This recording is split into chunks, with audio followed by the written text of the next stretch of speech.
welcome to Georgia Business Notes. I'm your host, Diane Bogino. Our guest today is Dick Bruso, and Dick is founder of Heard Above the Noise. Dick is an expert in branding, and Dick's expertise in branding is creating, development, and enhancement for professional speakers, authors, association leaders, and owners of small to medium-sized businesses. Dick has helped business people just starting their business, seasoned veterans, and corporations to find the essence of their brand. Dick, thank you so much for being with us today. Oh, it's my pleasure. Thank you for having me. That's an interesting name for a business. How did you come up with the name Heard Above the Noise? Well, interestingly enough, I'm the eldest of 9 children, and I've always worked hard to be heard above the noise within my family. And it works very nicely because I help speakers and authors in particular be heard above the noise.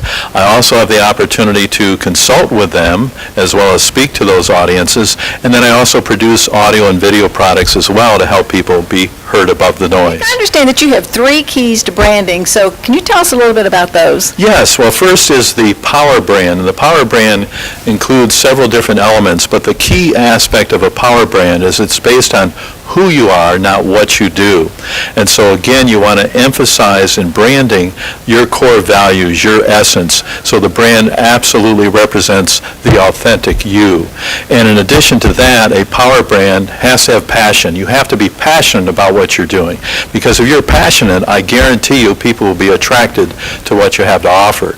So that's the first component of the 3 keys to branding, is to have a power brand. The second is to create what I call an umbrella brand. Now, an umbrella brand, interestingly enough, is a brand that encompasses everything that you do. So again, as a speaker, consultant, and producer, Heard Above the Noise works on all those levels. So it needs to be congruent with who you are, and you need to have a brand that's consistent. So whether you're out there speaking, whether you have brochures or other marketing information or your website, it all has to be consistent in terms of its look and feel.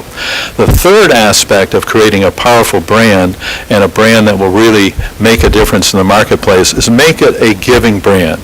What sort of legacy are you going to leave with your brand? Is it something that will stand the test of time and truly impact the lives of others? As part of the program that you're doing today, you talk about brand storming. Can you tell us a little bit about that? Yes, it's a play on the words brainstorming, but brandstorming is where I bring people up from the audience, people I've not met before, and we'll spend 25 to 30 minutes showing them how to create a brand, where it emanates from. Typically I go back in time in terms of where they were born, where they were raised, the things that they were involved in high school and college, and where the real passions are. And then we talk about how does that align with their current brand and the target audiences that they're trying to reach. And it's very exciting, and every time I do this, it's a new challenge, but a very interesting one that involves the audience as well. You've been in business for 16 years. That's a long time. What is your business philosophy, or what advice would you give for people in business today to be successful? Well, once again, go back to the concept that we talked about, and that is follow your heart. Do what you really want to do, that you love to do, that represents who you are. I love doing what I'm doing. It's a privilege to work with professional speakers, authors, entrepreneurs, association executives, and corporate executives, and to help them really follow their passion and create a brand that's based on that accordingly.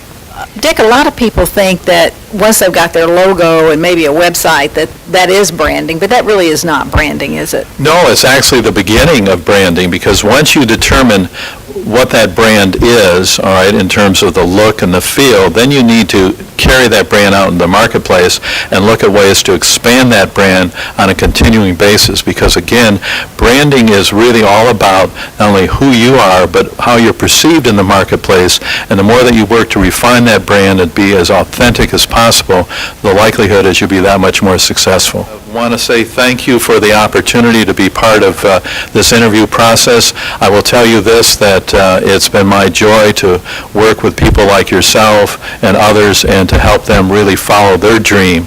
And I would say this at the end: tune out the naysayers and tune in the cheerleaders. Excellent.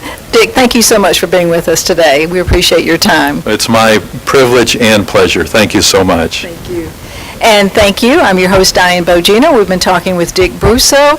And until next time.